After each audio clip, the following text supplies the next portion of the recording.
Let me tell you, I have lived 60 years on this planet, and for most of that time I believed in a simple, fair universe. You do good, you get good. You do bad, well, karma is supposed to handle it. But I also knew deep down that karma sometimes needs a little nudge. And 6 months ago I was standing in the produce aisle of my local high-end grocery store, picking out avocados that were ridiculously overpriced, when I saw the absolute embodiment of every trauma, every humiliating moment from my childhood. And I knew right then that karma had just booked an express delivery. I was looking for the perfect Hess, the kind that yields just right to pressure, when I glanced up.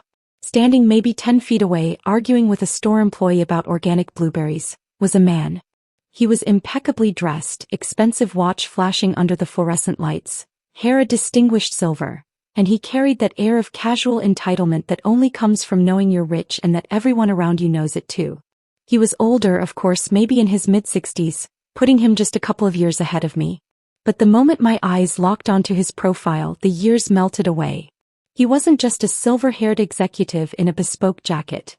He was Mark Peterson. The name hit me like a physical blow, a sudden cold dread mixed with a furious white-hot certainty. My throat went dry. I hadn't thought about Mark, not really thought about him in decades. I'd buried that whole chunk of my life deep.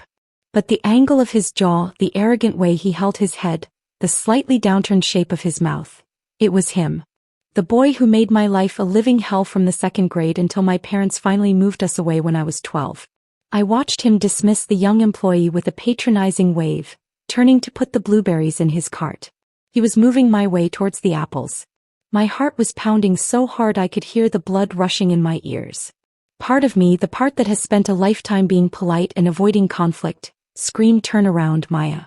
Just leave the avocados and walk out." But the other part, the part that still carries the invisible scars he inflicted, was gripping my cart handle so tightly my knuckles were white. "Oh, you are not running anymore." He got closer. Close enough that I could smell his expensive cologne, something woody and sharp. He reached for a gala apple and his shoulder brushed against mine. I stood absolutely still. He paused, gave me a cursory dismissive look that barely registered my existence, and then he spoke. "Excuse me," he murmured, his voice deeper now, smoother, the kind of voice that probably closed big deals and gave patronizing speeches. I took a deep breath. "Mark," I said, my voice shockingly steady, maybe a little too loud in the quiet produce section. He froze. His hand, which had been reaching for the apple, stopped mid-air. Slowly he turned his head and looked at me properly this time. His eyes scanned my face, my perfectly average middle-aged face, and then he gave me a practiced, polite, utterly blank smile. It was the smile of a successful man who recognizes he should recognize someone, probably a client's wife or a former colleague, but can't quite place her. "I'm sorry," he said, and the apology sounded totally insincere, more like an opening line. "I feel like I should know you. Did we work together?" The sheer, breathtaking audacity of the performance made me feel dizzy. He didn't remember me. Or more accurately, he was pretending not to remember me. He had wiped clean the memory of the scrawny, terrified little girl he tormented mercilessly for 6 years. I was just a ghost from a past he didn't care to acknowledge. The injustice of it was a physical punch to the gut.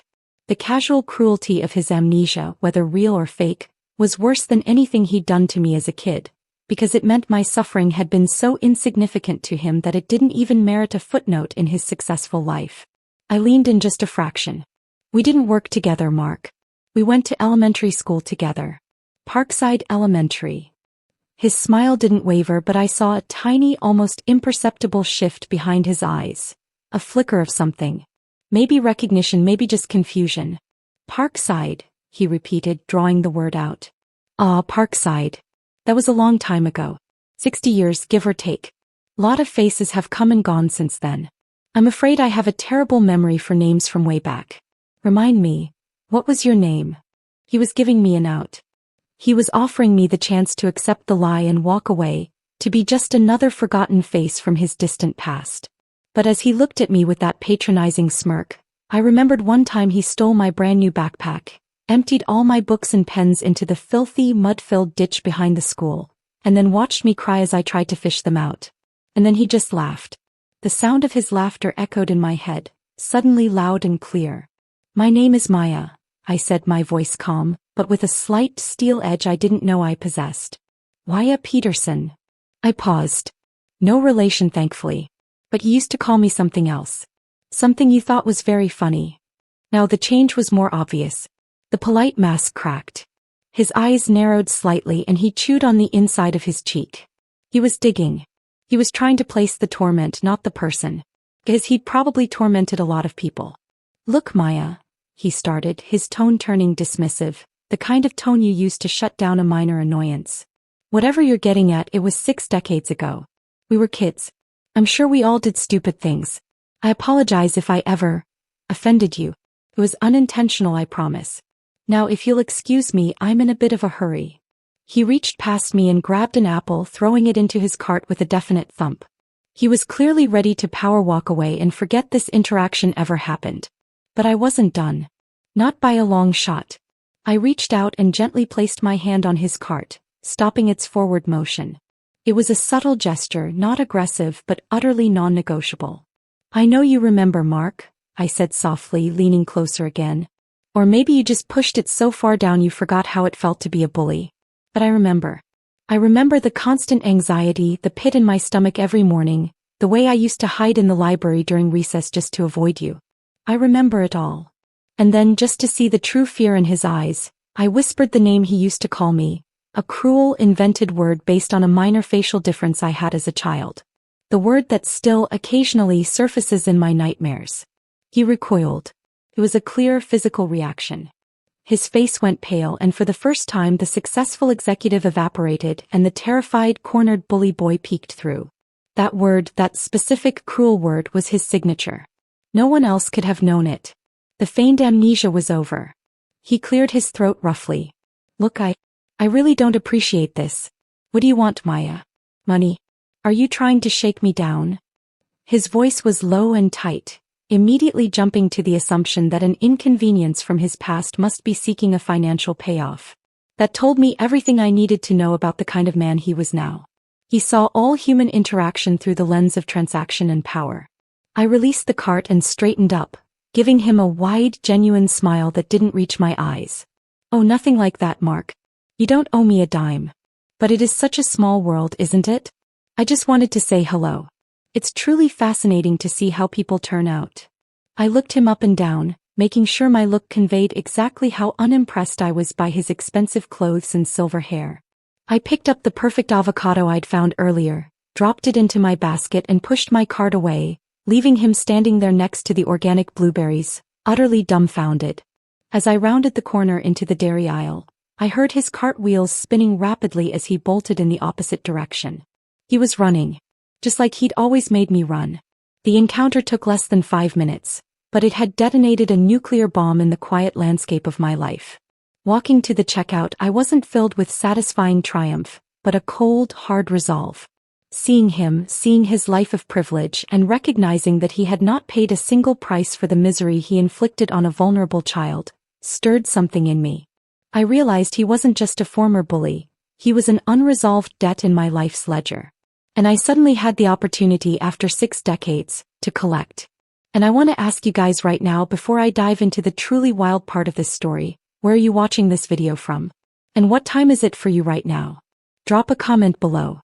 I'm really curious to see where these tales of karma and revenge reach. My initial reaction had been shock, then immediate closure.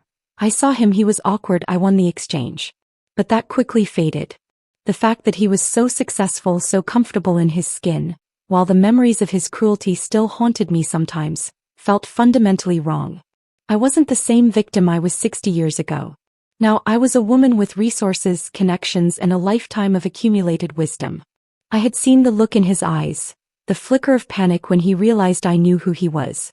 That panic was a weakness. And I decided, right there in the checkout line, that I was going to push on that weakness. I had no idea what his current life was like, but I intended to find out. If he had become a genuinely good man living a life of quiet charity, maybe I would let it go. But I had a feeling that the arrogance and cruelty I saw in the produce aisle were not remnants of his childhood, but core characteristics of his adult self. And if that was the case, Mark Peterson was about to learn that you don't get to skate through life pretending your victims never existed. The game had changed. I was no longer the prey. I was the architect of his reckoning. The problem with childhood trauma isn't just the initial injury. It's the way it reshapes the landscape of your entire life. When I walked out of that grocery store, I didn't just leave with my ridiculously expensive avocados. I left with a 50-year-old open wound that Mark Peterson had casually ripped open just by pretending I didn't exist. Before that day, I was mostly functional. I had a wonderful husband, retired early from a successful career in publishing, and enjoyed my quiet life.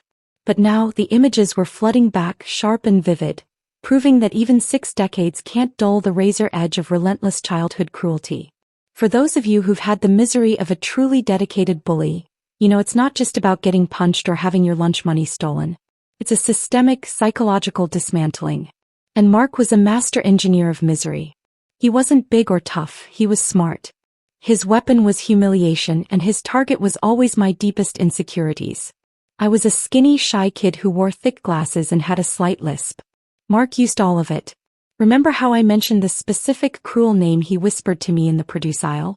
That name was related to a little birthmark I had near my eye, something I was already incredibly self-conscious about. Every single day he would find me, often with his small, giggling entourage, and use that name. It became my shadow.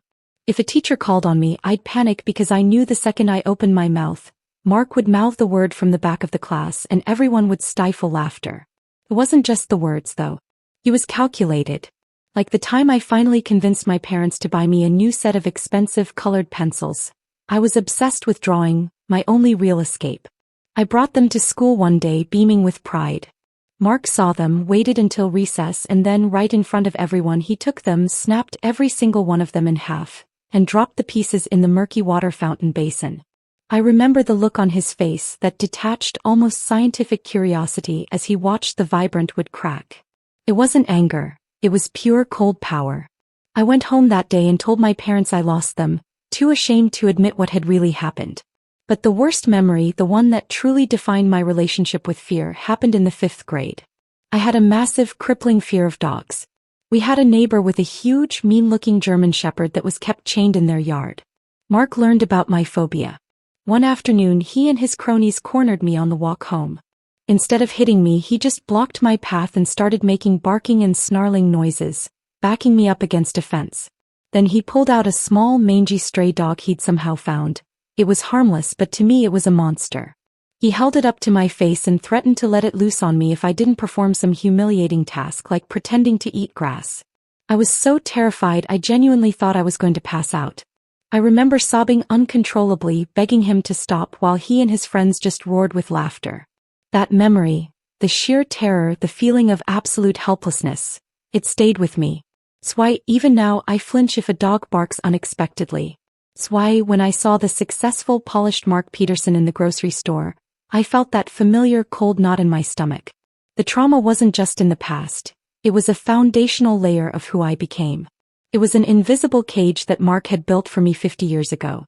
For a long time, I actually thought my anxiety and my constant need to overachieve to prove my worth were just personality quirks. But seeing the casual disdain with which he dismissed my entire childhood existence, made the connection crystal clear. I had spent my life unconsciously overcompensating, chasing perfection, ensuring I was never small or powerless or easily mocked again. He had sailed through, forgetting the collateral damage. When I got home, I couldn't focus on anything. I was supposed to be planning a garden renovation, but I found myself sitting in front of my computer, staring at the blank Google search bar. I had his name, Mark Peterson. That was all I needed. My husband, Robert, bless his heart, found me about an hour later, staring glassy-eyed at the screen. He came up behind me and gently placed his hands on my shoulders. "Maya? Are you all right? You look like you just saw a ghost." I sighed and leaned back against him. "Worse, honey. I saw a monster. My childhood monster." I told him the whole story, leaving out very few details. The produce aisle, the feigned ignorance, the whispering of that old, cruel name. Robert listened patiently, his hands rubbing my arms. "And he really pretended not to know you?" Robert asked, his voice low with disbelief. "Like I was a complete stranger trying to sell him a timeshare," I confirmed bitterly. He even offered a general, dismissive apology for anything unintentional he might have done 6 decades ago and then bolted. Robert, the man is living a life of absolute luxury, dressed like a CEO buying organic blueberries. He has clearly won at life. And he has no idea, no consequence for the hell he put me through. Robert looked thoughtful. Well, he may have won at life, Maya, but he lost that round in the grocery store. You made him uncomfortable. That's something. It's nothing, I countered, shaking my head. It's a momentary prick of discomfort. I want more than discomfort. I want him to understand that the past isn't some abstract, dusty book he can choose not to open. I want him to feel what it's like to have the rug pulled out from under him. I want karma, Robert. But I'm going to personally deliver the package. Robert is a good man, steady and moral. He looked worried, but he also knows me. He knows when I'm past the point of just venting. What are you thinking, Maya? Nothing illegal, right? Of course not illegal. Just thorough. I smiled, a strange, almost frightening feeling of clarity washing over me. I'm thinking I need to know exactly who Mark Peterson is now. What makes him tick? What he values? What he stands to lose? 60 years ago he had nothing but his vicious tongue. Today he clearly has a lot more. And I intend to find his weakness. I didn't need to ask Robert to help me. He knew I would do this with or without him. He just squeezed my shoulder. Just be careful, my love.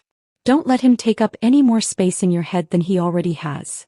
I reassured him, but honestly, Mark Peterson had just taken up permanent residence in the planning center of my brain.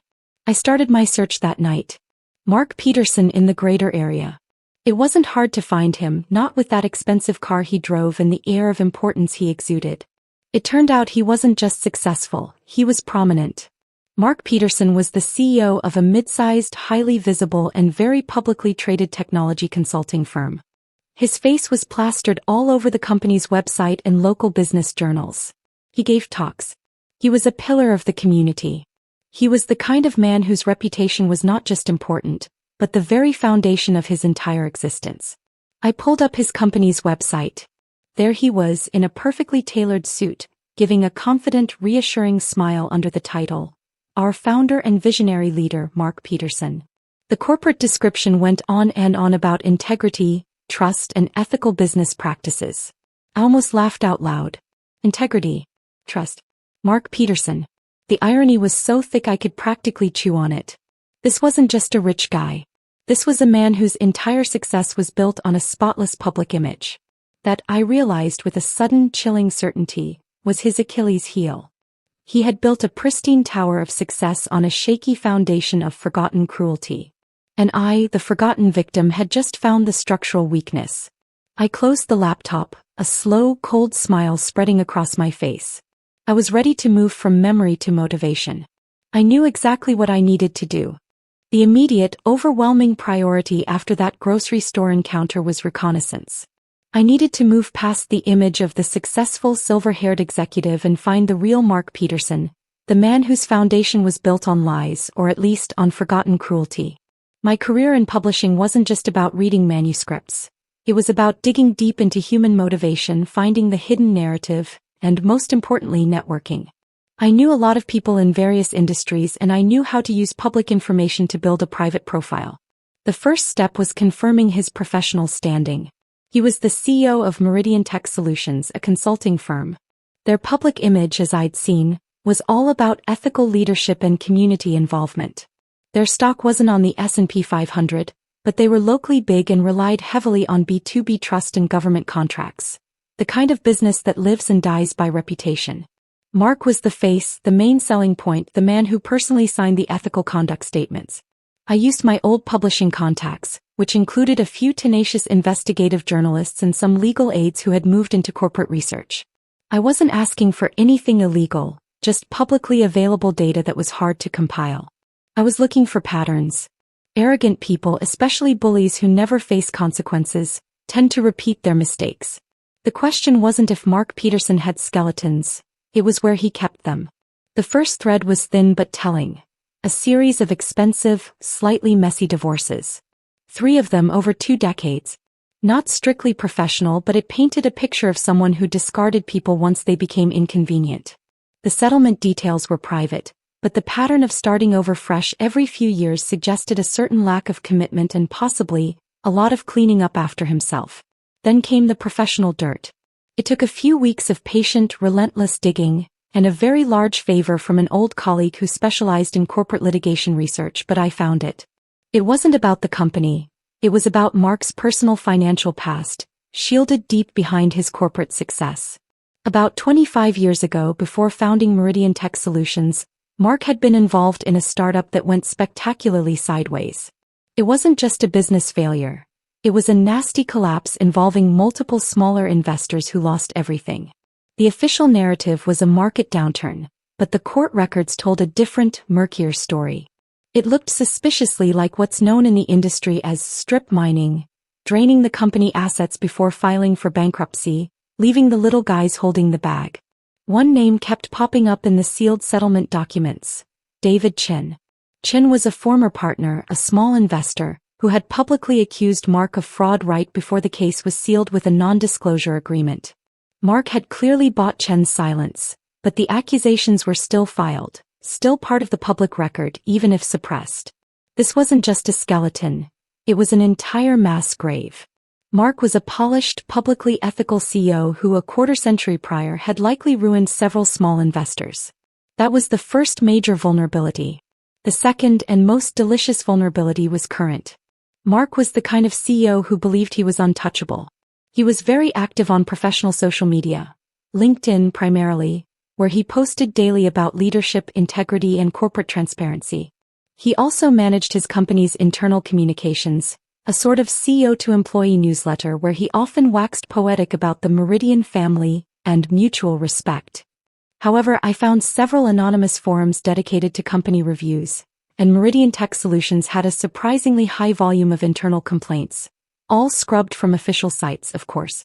The complaints centered on a culture of toxic micromanagement, sudden, unexplained firings, and a rampant gender bias in promotions. The common denominator? Mark's personal involvement in HR decisions. Specifically, there was a persistent pattern of older female employees being passed over or let go just before major vesting dates or retirement. I realized the arrogance I saw in the produce aisle wasn't just reserved for victims from the past. It was how he managed his entire life. Mark Peterson, the pillar of the community, was secretly a ruthless, small-minded tyrant who valued profit and his own ego over the livelihood of the people who worked for him. He was a fraud, and his public reputation was the thinnest veneer. My initial idea of revenge had been vague. Maybe expose the financial dirt, ruin his reputation.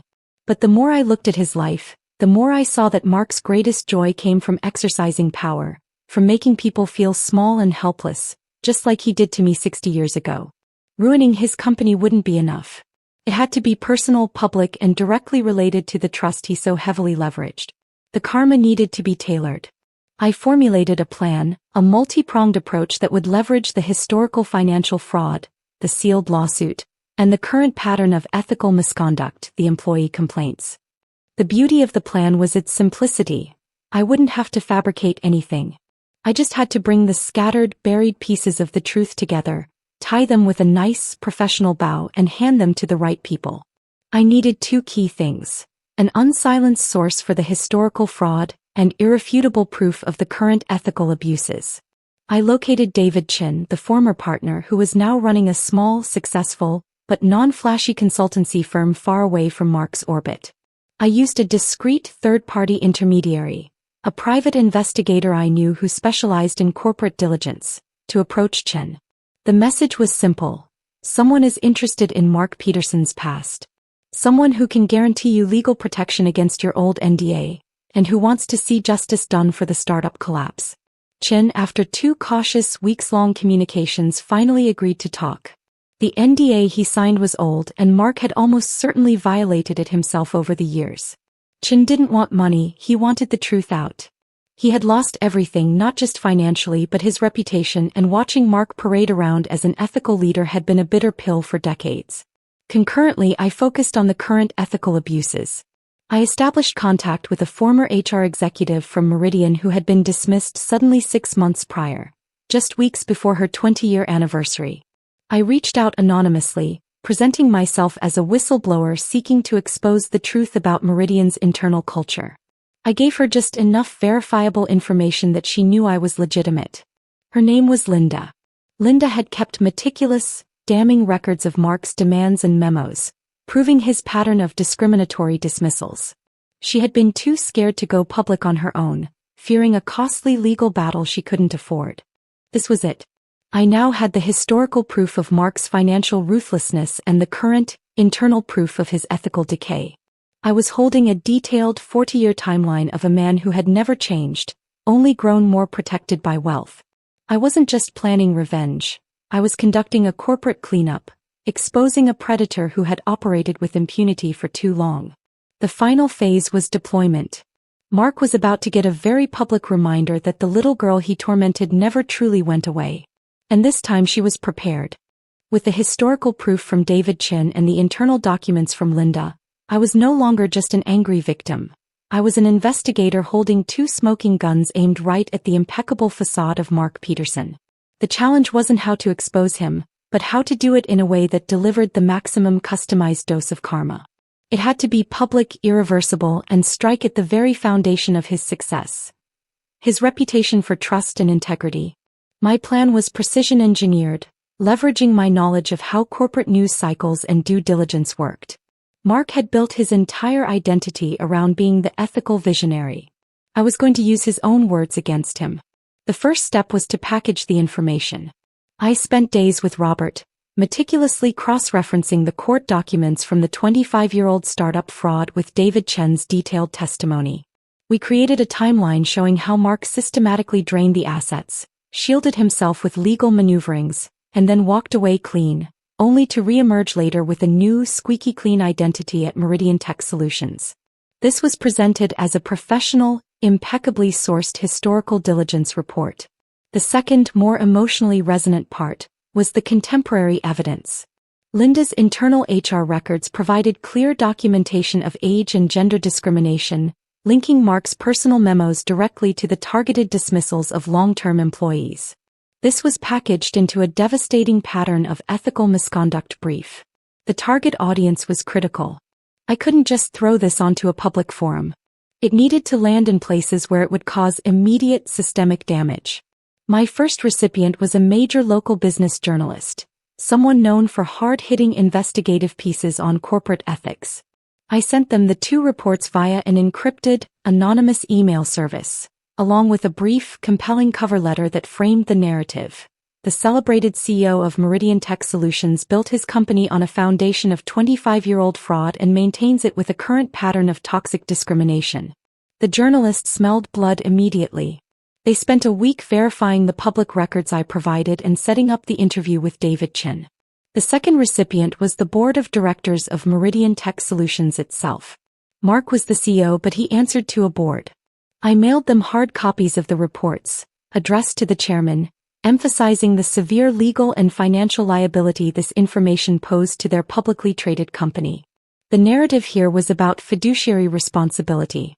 If this story broke, their stock would plummet and the pending government contracts, which relied heavily on the CEO's ethical certification, would be jeopardized. My goal was to force the board's hand before the press story even ran. The final and perhaps most satisfying recipient was the local charitable foundation where Mark was scheduled to give the keynote address on ethical leadership in the digital age the following week. This was his big community moment, his annual opportunity to polish his halo. I sent the foundation director an abbreviated version of the reports, emphasizing the hypocrisy and warning that their organization's name would be sullied if the keynote speaker was revealed as a known corporate predator and documented bully just days later. Then I waited. The rising tension in the air was almost palpable. I checked the financial news constantly. 2 days before the journalist's story was due to run, and 3 days before Mark's keynote speech, the first tremor hit. Meridian Tech Solutions stock dropped a surprising 4% in midday trading. It was a clear sign the board had received my package and was scrambling internally. The market could smell instability.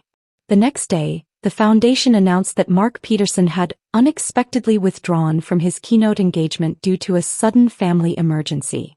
He was running. He knew something was coming.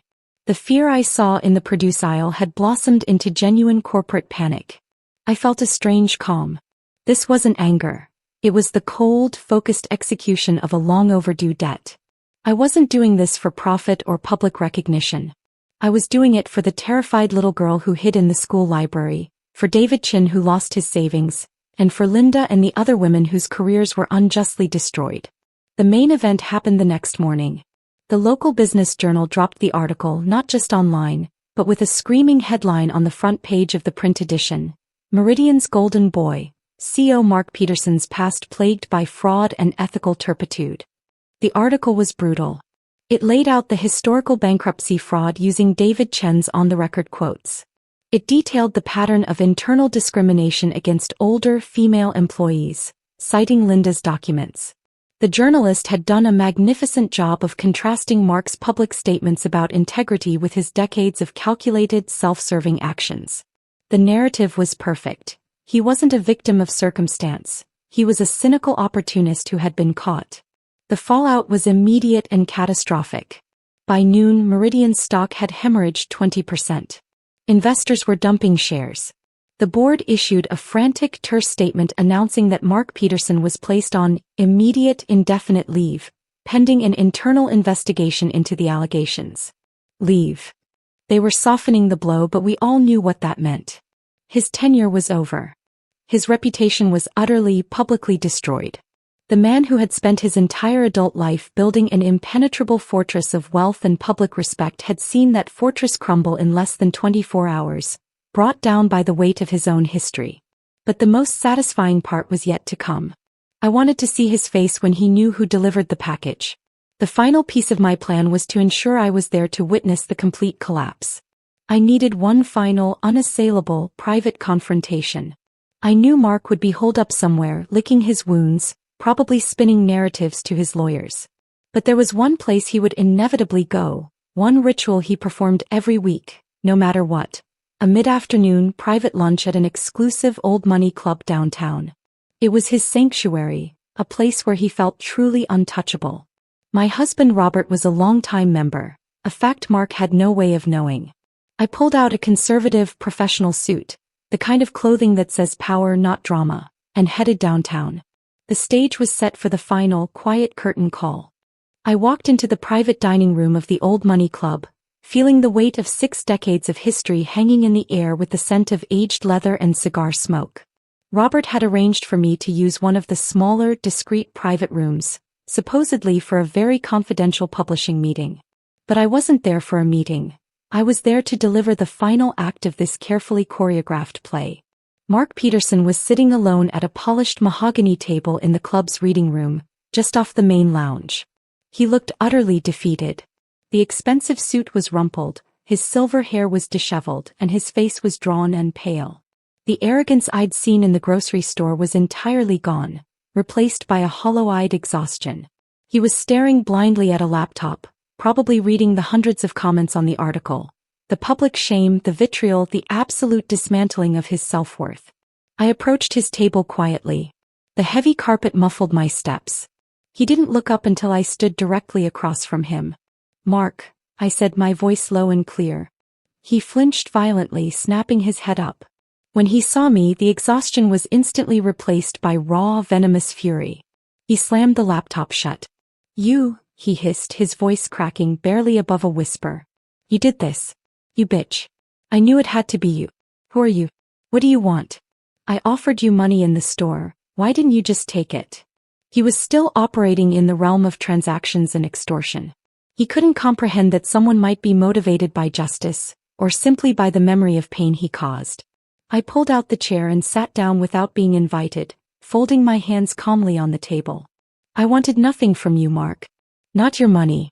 I wanted you to remember who you were. And I wanted the world to see who you are now. You ruined me," he choked out, leaning forward, his face contorted. "My career. My company. My reputation. Over something that happened 60 years ago? You're insane, you lunatic. Why are you so obsessed with the past?" "I'm not obsessed with the past," I corrected him, my gaze steady. "I'm obsessed with justice. You claimed not to remember me. You acted like the constant terror you inflicted on a 12-year-old girl was so insignificant it didn't even register in your memory bank. That's not amnesia, Mark. That's sociopathy. And I realized that if you could build a successful life on a foundation of deliberate cruelty and subsequent forgetfulness, you had never paid the price." He stared at me, truly seeing me now, recognizing not just the face from the produce aisle, but the consequence of his actions. He was trying to connect the terrified little girl he tormented with the calm, powerful woman sitting across from him. Waya, he whispered, finally using my name, sounding completely broken. Waya Peterson. The lisp girl. The one with the... He trailed off, unable to bring himself to say the cruel nickname.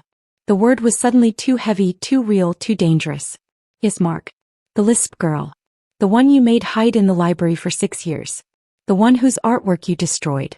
The one you cornered with a stray dog. You don't get to do that and then become the celebrated, ethical leader of the community. Do you understand? I paused, letting the silence press down on him. You didn't just hurt me as a kid, Mark. You hurt David Chin with your corporate fraud, leaving him bankrupt and voiceless. You hurt Linda and the other women you systematically fired just to save a few dollars and protect your own ego. The cruelty didn't stop at Parkside Elementary, did it? It just scaled up. He slumped back in his chair, running a trembling hand over his face. The enormity of the exposure was clearly crushing him. He wasn't upset about the victims. He was upset about the consequences finally reaching him. The board, they're forcing me out, he muttered, his eyes unfocused. I've built this company for 20 years. It's my life. And that little startup was David Chen's life, I reminded him softly. And those careers were the lives of the people you discarded. Your life being taken away for your documented greed and cruelty is the exact definition of karma, Mark. And it wasn't delivered by fate. It was delivered by a victim you tried to erase. I reached into my bag and pulled out a single plain white envelope. I slid it across the table to him. I know the reporters have everything they need. The board has everything they need. But this is the final piece of the puzzle. It's an anonymous letter I wrote, detailing exactly how I was able to compile your information. He looked down at the envelope, confused and fearful. What is this? It tells them that I was a childhood acquaintance and that your insistence on acting like you didn't know me, your casual dismissal of the past, is what motivated me to dig. It lays out the link between your childish bullying and your adult corporate misconduct. The pattern of using power to humiliate and destroy those weaker than you. I didn't send it yet. I wanted you to know that the moment you choose to fight this, to sue the paper, to try and blame the board, this letter goes public, proving that your downfall was rooted entirely in your failure to take responsibility for your past. He stared at the envelope, then slowly, hesitantly, he met my eyes. The fire was gone. There was only the cold, stark realization that his life was over, not because of a hostile takeover or a market crash, but because he had been cruel to a child 60 years ago and then had the incredible arrogance to pretend it never happened. You've won, he finally conceded, the words barely audible. I'll never work in this town again. I'll be destroyed. No, Mark, I said, standing up and leaning over the table one last time, my voice firm. You destroyed yourself. 60 years ago you taught me that the world can be a dark, unfair place. Today I taught you that some people remember the darkness and eventually they learn how to bring the light. And in your case, the light is the truth. I didn't wait for a reply. I just turned and walked away, leaving him alone in the quiet, exclusive sanctuary that had just become his prison. I didn't look back. Walking out of that club, I felt lighter than I had in 60 years. The knot in my stomach was gone. The invisible cage was open. I had delivered the karma not with violence but with truth. The revenge wasn't in his ruin. It was in my release. The truth is, he didn't just ruin his career that day. He ruined his life. He was officially dismissed from Meridian Tech Solutions the following week. Legal battles ensued with the shareholders, and the last I saw of Mark Peterson was a small article about him selling his luxury yacht to cover mounting legal fees. He faded completely from the public eye, an erased footnote of corporate history. And the world was finally a little bit fairer. This story is a reminder that we all carry our past with us, and the arrogance of believing your cruelty won't catch up to you is the most expensive mistake you can make. If you enjoyed this story of long overdue justice, please like this video and subscribe for more true tales of karma and revenge. And let me know in the comments, what's the most satisfying moment of justice you've ever witnessed?